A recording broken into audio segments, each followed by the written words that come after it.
嘿，大家好，欢迎来到黄老师频道。那么上个视频也说了，这个视频的话是忍400。OK， 那么大致上面看一下忍400是个什么样子的。忍400的话，其实，这个造型的话，跟它的家族里面的各种650啊什么的，1000啊什么的都是差不多的样子，没有什么感觉特别突出的造型，非常好看的地方。中规中矩的很帅。尾灯也是中规中矩的比较帅。OK， 那么废话不多说，赶紧上车，开始骑一圈。OK 啊，那么刚刚也说了，这个忍者的这个首先一个离合器，哇，离合器真的是看用一个小指。OK， 这个离合真的是哇，非常的轻啊，给力啊！这个离合器太轻了。好像也不是很好哈，抓不到它那个离合合上去的那个位置，太轻了，感觉就轻到没有反馈的这种感觉。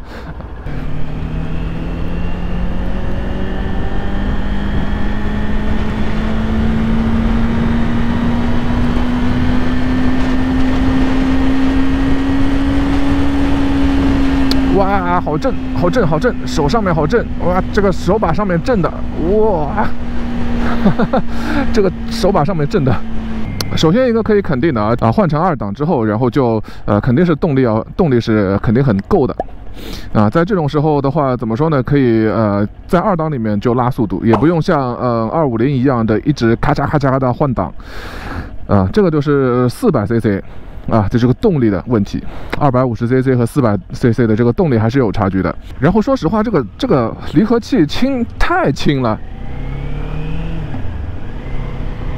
这个离合器轻到就是我不知道它这个离合器合上去的这个点在哪里，这个找不到它这个点，所以说这个离合器，你说它真的非常优秀吗？它轻当然是一种很优秀的一个地方，但是轻到就是你没有办法去掌控它这个离合的点的话，那就是一个缺点不过有可能，比如说你在真的后面习惯了这个离合器了之后呢，你可能找得到离合器的点，但是我的话骑了那么多的车里面的话，这个离合器的点还是比较难找的。那么现在大家可以看到这个码表，上面的话，还是可以看得很清晰的这边的数字也很清晰。那么这边的指针肯定是完全能够看得清，没有什么问题。码表的话都是没有问题的。现在太阳光正好这样照过来的话，这边也是挺清晰的，没有问题。大致上的话找到了。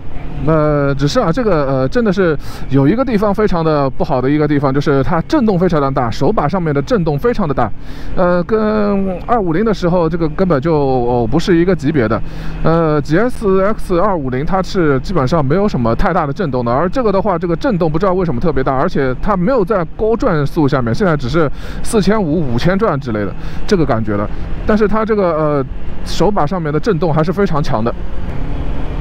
然后这两个引擎的鼓动感，GSX 250的鼓动感和这个忍400的鼓动感，这两个引擎的鼓动感给人都是还是非常不错的。整体的这个引擎给人的感觉还是非常的细腻的，而且也不是非常暴躁的那种引擎，而是比较偏温柔的那种引擎的，还是挺可以的。对于新手来说的话，这个引擎的话完全都是这两个引擎都是可以的，基本上属于同一个级别里面的这种感觉，虽然它们排气量有差距所以怎么说呢？这两辆车的话，引擎上面来说的话，对于新手来说，都是差不多的感觉，选哪个都是 OK 的。然后现在有一个地方的话，就是 N 档进入1档的时候，它总是有点进不去。要前后移动一下才能进去的这个感觉，而且不单只是 GSX 250，它有这个就是很挫的一个地方，甚至连损也有大家在也知道，我之前那个跑山的时候就借了一个损，对吧？所以它在这个N 档到1档的时候，它也会进不去1档，然后要前后动一下。那你知道损有那么重的，对吧？要前后动一下是多难的事情。所以说这个在换挡上面的话，肯定是忍400要好。现在真的感觉是忍400的话，到现在为止一个大的缺点就是这个太震了。这个怎么可以震成这样呢？刹车。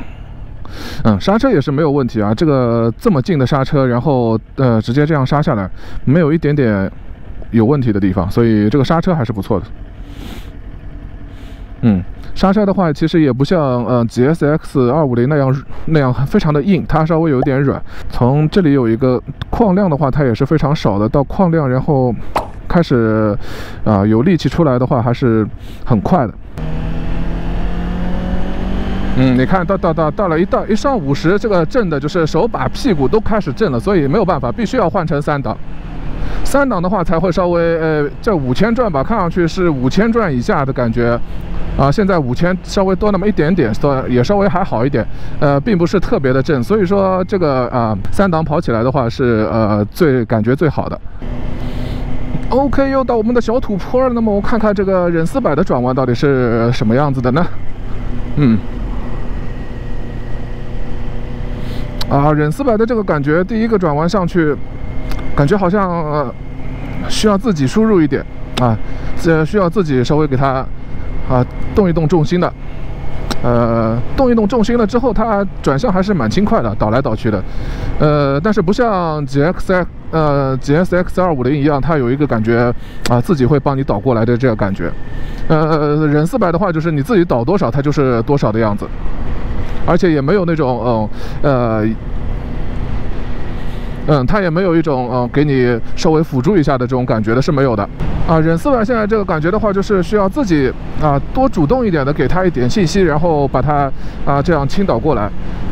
不像 GSX 那样的话，稍微自己稍微做那么一点点动作，然后它就会帮你完成整一套动作的这种感觉。但是忍400的话完全是没有的，比较可以说是什么呢？比较僵硬一点吧，这种感觉。像忍400这样的话，就这种弯就比较僵硬。确实，这个还是转弯性能的话，还是 GSX 250这个转弯性能是真的是没得说，非常非常棒。当然了，并不是说这个忍400的转弯就有多不好。400的转弯的话，当然也有400的好处。比如说你是有一点点水平的人的话，他就是属于一种非常听话的，你想要让他倾倒多少，你自己可以完完全全控制它，没有这个时间上的滞后，或者是多余的让你车转下来的这个感觉。像这种弯的话，现在我是非常主动的在让它倾倒下来的，这种就是非常主动的让它倾倒下来。OK， 那么我们2个车现在都已经试驾完了。我的话就怎么感觉呢？就是说，首先一个这个离合器是忍400的这个离合器是确实的轻，轻到一种不可思议的程度。但是你说它轻了之后就完全好吗？我现在也感觉它轻了之后并不是完全好的然后这个离合器适合什么样的人呢？就是从来没有摸过车的，基本上没有什么对这种离合器有任何的知识的，或者你知道它这个离合器是什么感觉的那种人这样的话上手就是这个离合器的话，那么慢慢就会适应它。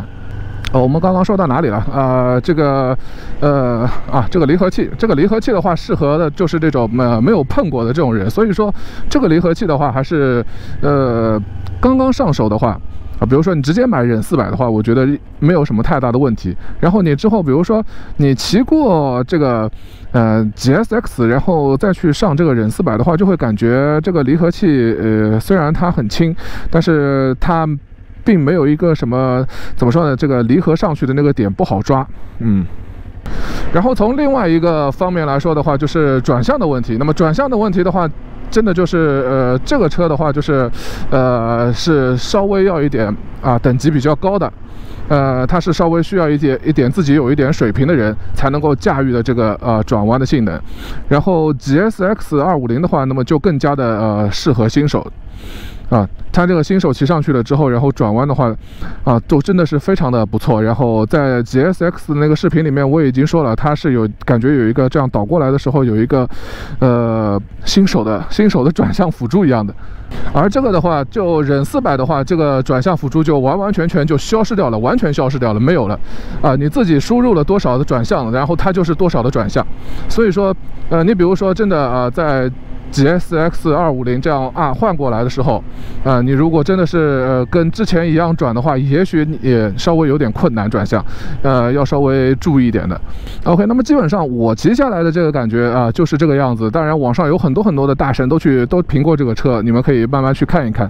那么作为我的话，我骑上去的这个感觉呢，就是一个是在城市里面大家都要用3速的，所以就换起来换挡还是比较频繁的，也没有说这个忍400能比GSX 250能够好多少的这个感觉。然后另一个就是离合器虽然它很轻，但是抓不到它这个离合点。